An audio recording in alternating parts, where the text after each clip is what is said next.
Hello and welcome to Frankly Speaking, where we dive deep into regional headlines and speak with leading policymakers and business leaders. I am Katie Jensen. On today's show, as the US formally announces plans for President Biden's first visit to Saudi Arabia and the Middle East, we speak with Norman Roule, who served as a former senior CIA operations officer for 3.5 decades and who was previously responsible for overseeing all national intelligence policies related to Iran. We ask him if President Biden's visit to the kingdom can repair ties between the two nations after hitting what reportedly was described an all-time low. We also talk oil prices, Iran, JCPOA, and how he thinks a lasting peace can be achieved in Yemen.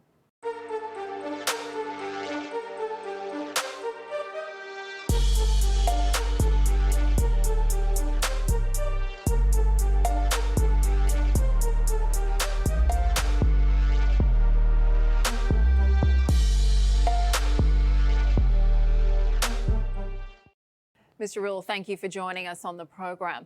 Now, President Biden's trip to the Middle East comes after he made no secret of his previous wishes to disengage the US from this part of the world.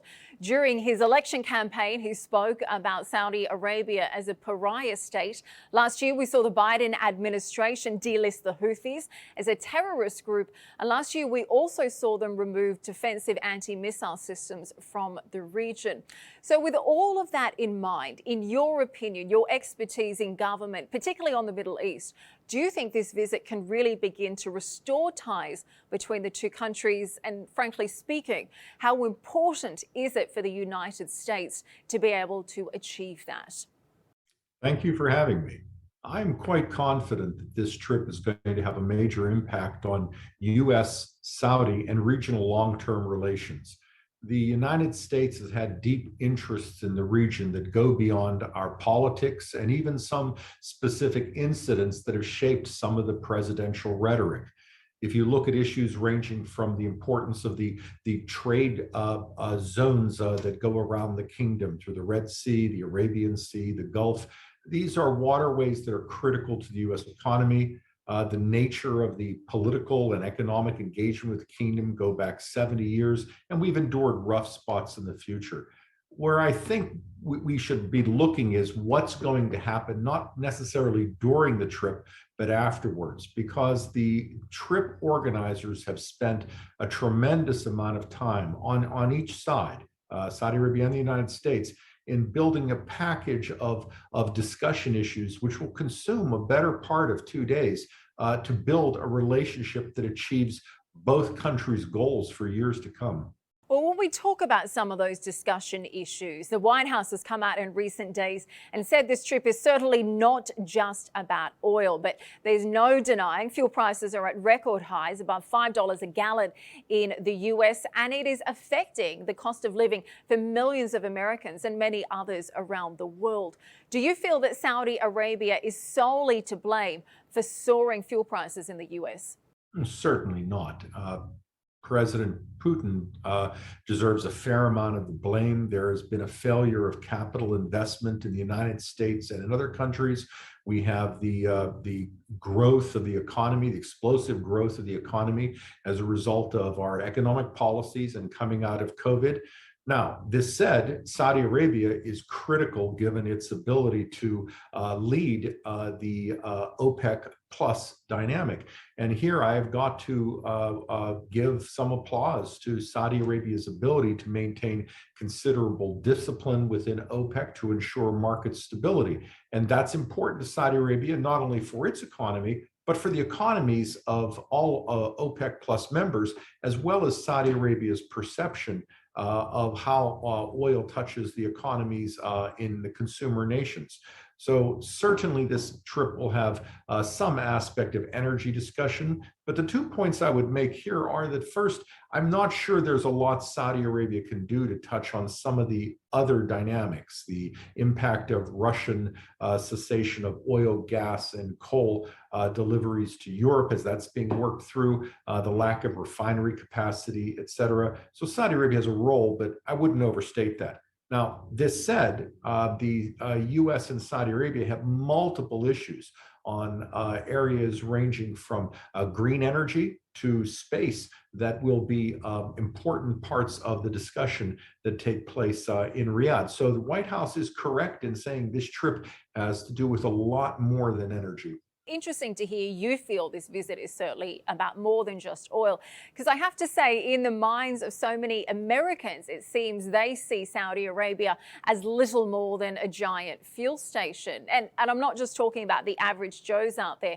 I've been very interested to see a recent trend from a lot of very renowned American newspapers whose sole editorial focus seems to be painting Saudi Arabia as little more than oil, and to have a current U.S. president visiting the kingdom, whether there would be any other reason to visit the kingdom apart from oil. Now, I know you've been tweeting this week saying there is going to be a wide and complicated agenda for this visit. What do you think Mr. Biden's top priorities will be on the visit apart from addressing global energy markets? I think what's most interesting about this visit is that the economic goals of the United States government and the Saudi government are almost identical. Think of the Build Back Better program. Each side is attempting to rebuild or redefine their infrastructures to be more competitive and more vibrant in the coming century. Each side is focusing on supporting and endorsing its middle class. Indeed, the Biden administration's foreign policy mantra has been a foreign policy that supports the middle class.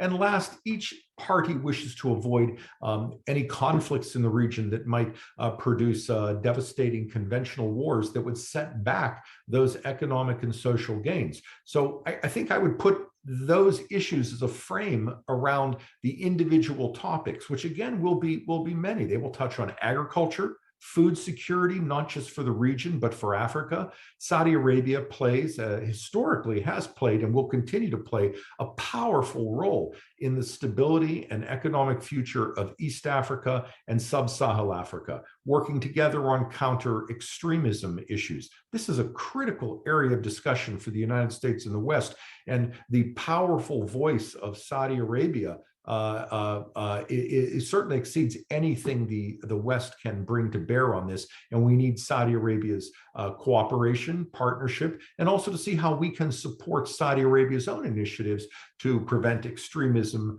throughout the Islamic world. So there are many areas for discussion. I'm actually impressed that they think they can do this just in a couple of days. This is a very strong relationship, and these issues just don't get much press because I think they sound a little more boring than oil, gas prices, and some more simplistic challenges. And to be very frank, Saudi Arabia is not without its faults. What we're seeing now is President Biden's own constituents criticizing him for wanting to engage with the kingdom, despite the clear benefits to the U.S. Now, their argument, of course, is criticisms on human rights and the Yemen war, which is now in its 7th year.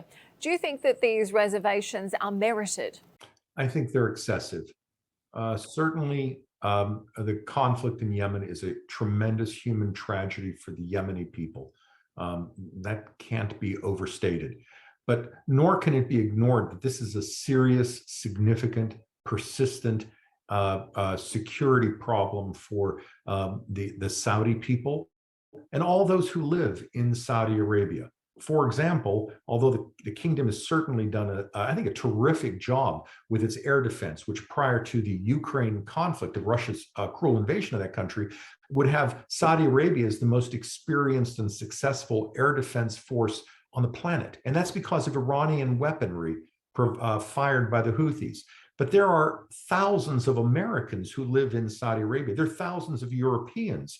This is not just a threat against Saudi nationals, and of course, Saudi lives are important. I'm not understating that, but I'm saying this isn't a confrontation and a threat to an international community, let alone hundreds of billions of dollars of assets of an international community.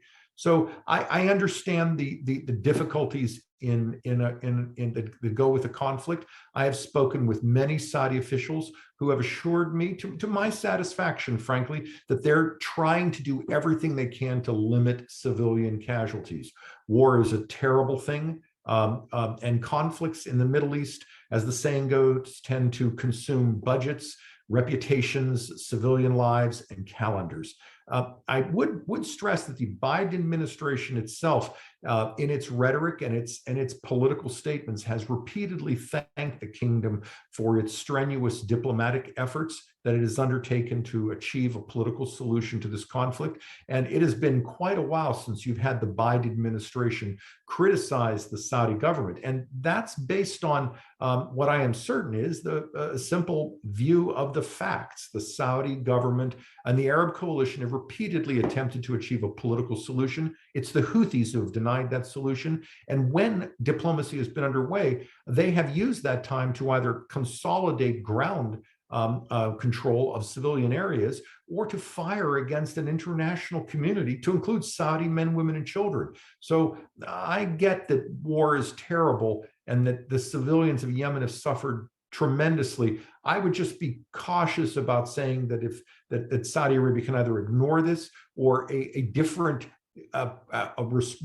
military response to a problem which has a military component would have seen a different outcome. But we all need to do everything we can to achieve a diplomatic solution. And I'm confident the Saudi government is committed to that. In your opinion, what do you think success would look like on both sides?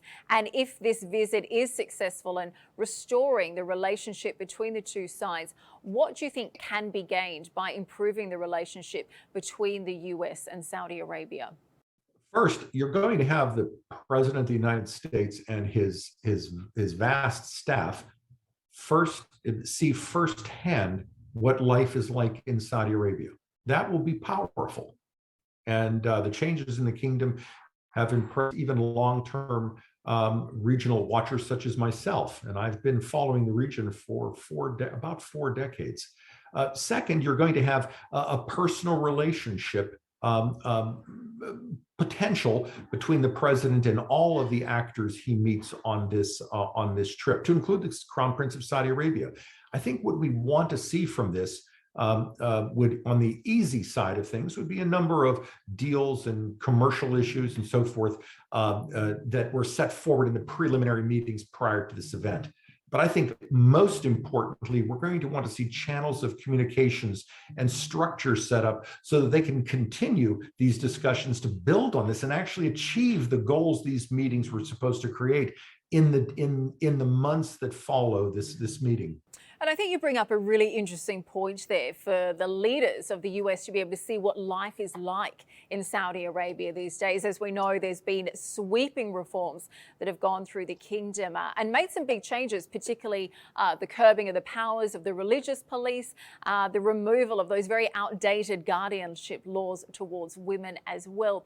Do you feel that there is enough understanding in the US on both a government level, officially, as well as the public level? Do you think there's enough of an understanding about some of these changes that have taken place in Saudi? And if not, what would your advice be to the Saudi government to help them improve how their story is told in the States? Well, first, I think that you have a strong understanding by those U.S. officials who are frequently involved in Middle East issues, and an appreciation also of both the difficulty, the scope of the ambition of the kingdom, and, for example, the United Arab Emirates and Bahrain and others. I think there's a good understanding of what's happening and an appreciation and deep respect for what's happening as well. I think beyond that, it drops quickly to an audience which is generally sees the kingdom in terms of the 9/11 issue, the Jamal Khashoggi murder, the oil issue. This said, I have been struck by the number of contacts I have in the American business community who have told me with delight and astonishment that the trips they have taken to Saudi Arabia are increasingly touristic in nature, and they come back with a magnificent appreciation of this unique geography, history, a very warm people, the similarity and values between the American people and the Saudi people and the Arabs in general. As to what more can be done, well, I actually put this on your side of the street. I am a regular reader of the Arab news. I think it provides captures a superb picture of what's going on in the kingdom and the region. Shows like this are valuable. But I must ask, why is it that I can turn on American television and have a 24-hour Israeli station? We have Al Jazeera, which tends to produce a number of hostile pieces. Where is that 24-hour Arab news and television station to show life in a flat, nonpartisan, non-political way? So I think work needs to be done on each side. But I couldn't leave this discussion without applauding the Arab news for being a tremendous leader in this regard. Well, I'm sure our editor-in-chief will be very pleased to hear that. And to your point as to why there isn't a 24/7 news channel in English, well, I hope to be able to ask that question to the Minister of Media if we have him here one day. Now, let me ask you, though, what has impressed you most as an observer and a regular visit to the kingdom? I engage more people more openly, more frequently. The history of the kingdom is more open than it's ever been, to include the pre-Islamic history. I think perhaps the greatest development in archaeology, perhaps in the last 20, 30, 50 years, has been the kingdom's opening of El Ula and the Nabatean areas and its history of prior to Islam. I think I've watched the kingdom also open up tourist areas in terms of its economy in the Red Sea. I think I would have to also point out to the kingdom's consistent support for environmental issues. The NEOM program is often misunderstood, but what impresses me most about NEOM is the attention being paid to Red Sea development, to coral development. And of course, I couldn't leave without highlighting the kingdom's staunch support for such organizations as Aleph, an international organization that supports on monuments and heritage in war zones. And of course, the Arabian leopard, where the kingdom, going back to King Faisal, but particularly in recent years, has done much to protect the wildlife of the Arabian Peninsula. Now, something certainly of mutual concern, I think, to both the US and Saudi Arabia, something you brought up earlier, is a shared concern over the threat of Iran. I noticed you tweeting a few days ago warning that it's highly likely that Tehran will test the international community in the coming months in an effort to normalize an expanded nuclear program. Well, we've certainly seen Iran continue to be defiant. Recently, they've now removed the monitoring cameras as well. What options do you think Mr. Biden has? Well, first and foremost, the United States will certainly continue to pursue a diplomatic route to end this crisis, simply because a conventional conflict, which candidly the United States would relatively quickly win, but would have vast negative, tremendous secondary consequences, is something everyone wishes to avoid. That diplomacy is difficult. Frankly, Europe is not always enthusiastic about non-economic coercive measures, and the Iranians, as long as they believe that their actions will face little international consequences, will continue them. I do believe that Iran, but also Russia, and to an extent China, will attempt to take steps that might complicate or undermine what they see as a successful U.S. presidential visit. I would worry about a missile or drone attacks by the Houthis. I would worry about unrest provoked in Israel by Iranian proxies such as Hamas, who would seek to promote violence with the Israeli government. So I have no doubt that Iran and its proxies are not happy with this upcoming visit, particularly with the prospect of improved air defenses in the region, because an integrated air defense system for the region would complicate Iran's ability to conduct missile attacks and drone attacks directly or via its proxies. So I think Iran has something to worry about. I think one more thing for Iran to worry about is the greatest threat to the Iranian government is the success, social and economic success in the Arabian Peninsula. You really must wonder what the Iranian people think with their tremendous history, their just amazing culture, and yet their economic and technological and social progress pales next to what they see across the Gulf. And it doesn't need to be that way. And over time, I believe that's a powerful corrosive that will undermine the stability of the Islamic Republic.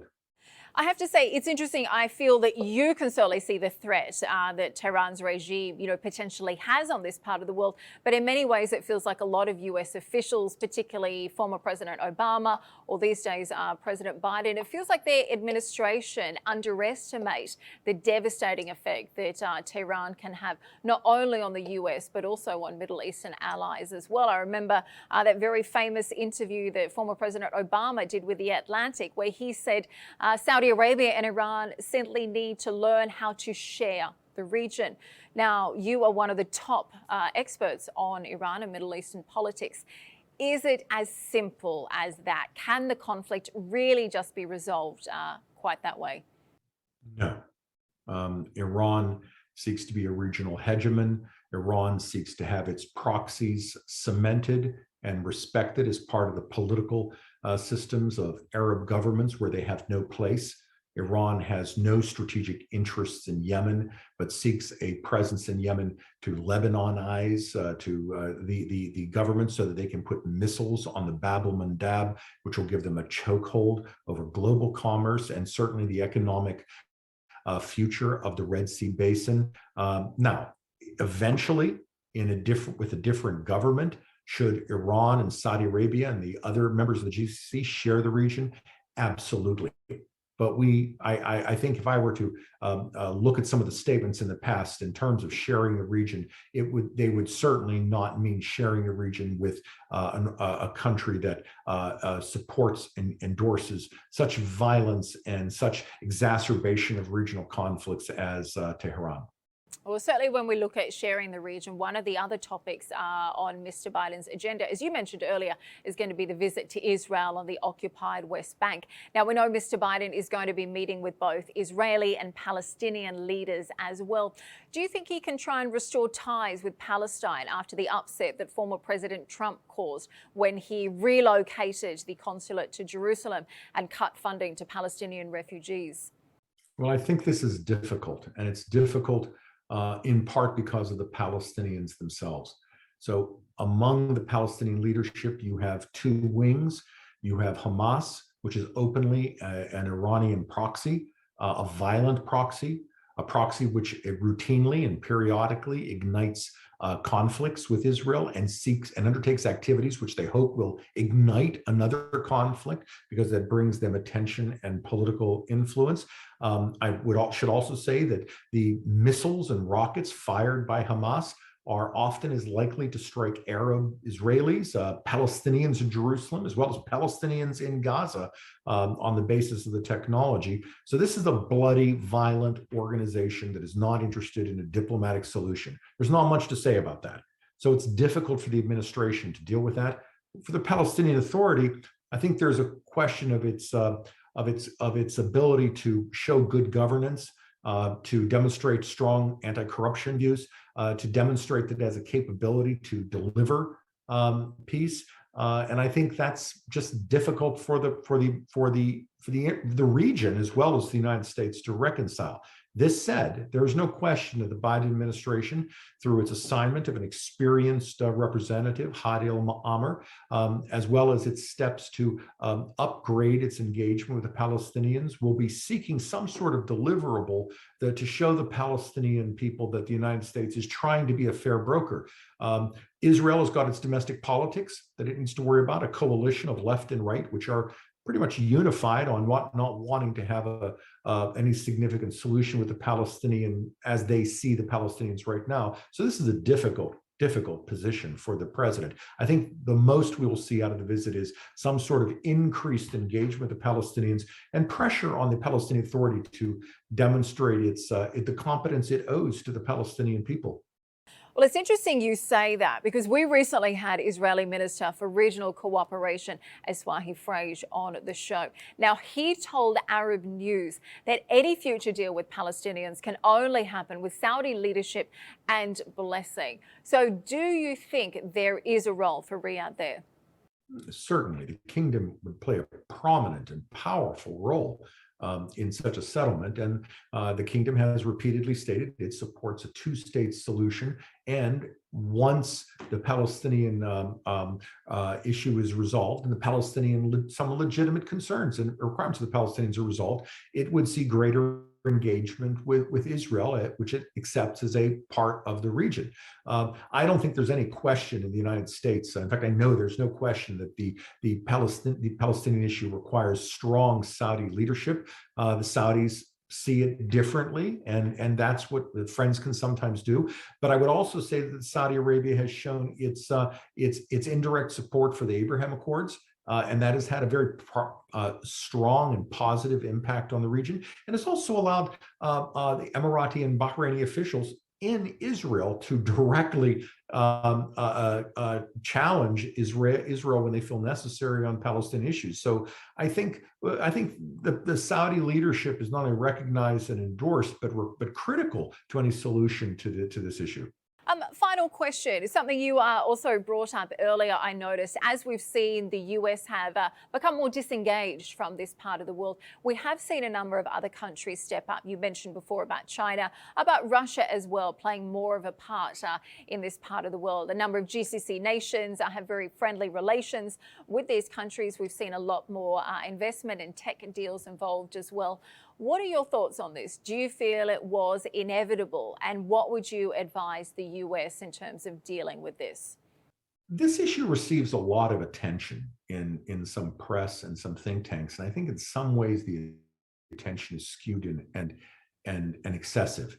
The Gulf states have reasonable, rational, and entirely predictable economic relations with Asia, primarily China, on energy issues. As the West moves away from hydrocarbons and Asia moves more slowly, that relationship will be important to both Asia and to the Gulf states. There's no surprise there. China has a robust export and import sector, and that should play a normal role within the Gulf itself. Now, I do believe the United States has had concerns and has made those concerns that we want to make sure that Chinese IT and Chinese military technology are not wittingly or unwittingly integrated with American systems, because the Chinese are also the greatest hackers in the world and routinely steal intellectual property and could use that access to acquire information on U.S. weapon systems, which could be quite damaging to us in a Pacific war. Those are legitimate concerns, but the United States has never attempted to push the Gulf away from China economically. My last comments, however, on this issue would be that despite the Iranian attacks on the kingdom, proxies and direct, China has not refrained from buying Iranian oil. And it's entitled to its commercial relations with China, with Iran, but we must recognize that Chinese oil purchases are funding, to some extent, those missile attacks on the kingdom. That's an inevitability. It comes from the same budget. It produces the same outcome. I think what the Gulf has seen is that whereas China is an important geoeconomic and geocommercial partner, it's not a geostrategic or geopolitical actor. It's indifferent to the security concerns of the region. Russia's different. Russia is a malign actor and indeed vindictive. Russia is part of no solutions in the region. Russia supports Bashar al-Assad. It supports Tehran. The Wagner Group is throughout Africa. And I think what the Gulf has seen is that you must deal with Russia, in part because it's a vindictive, malign actor. But the solutions to the future of the region are going to be found in Europe and the United States, not in Moscow or Beijing, even with economic ties that exist with these partners. Certainly some high-level discussions going on behind the scenes on those topics. And I think all eyes will be in the Middle East next month for this historic visit. Mr. Norman Roule, thank you so much for joining us today on Frankly Speaking. Really appreciate your insights. My pleasure.